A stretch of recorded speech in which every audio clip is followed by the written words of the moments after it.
Hi guys, how are we going? How's our mental well-being and mood at the moment?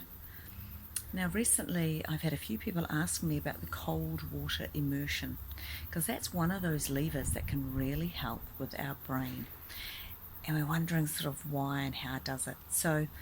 And what does that really mean? How much cold water do I need? Time frames, what does it look like?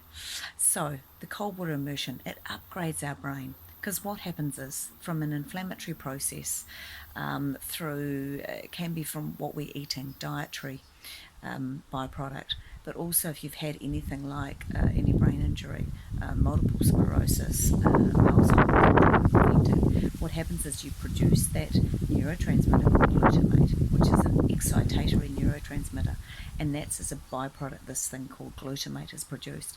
And what we're discovering is the glutamate is what is killing cells, and so brain cells. And so when there is death of a cell in your body, and particularly brain as well, then that sets off a cascade of inflammatory problems as well, and a cascade of events. And so with that, then you've got this inflammation process, we've got more glutamate, and then we've got to deal with more glutamate because then we've got more cells that are dying.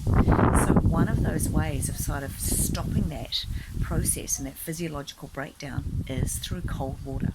So what is best is if you can fully immerse yourself in some cold water, whether it's the ocean, whether it's a pool, whether it's a lake, because also getting out in nature is incredibly beneficial as well for mood.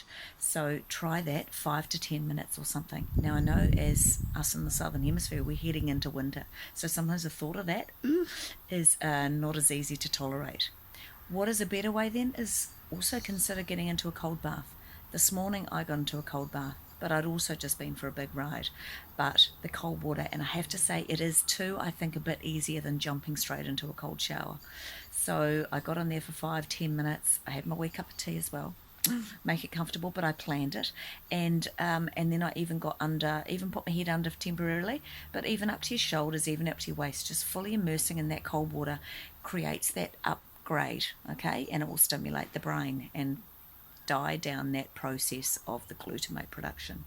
Another way is that cold shower. It might be you're having your warm shower to start with, and then just turn it right down for the last 30 seconds, the last 10 seconds or something, and you will feel vigorated. You will feel refreshed. And initially it is a bit, my gosh, how can this be good for me?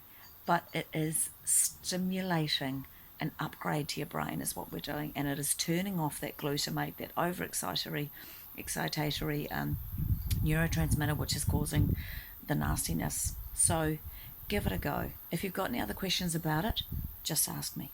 All right, so get yourself cold.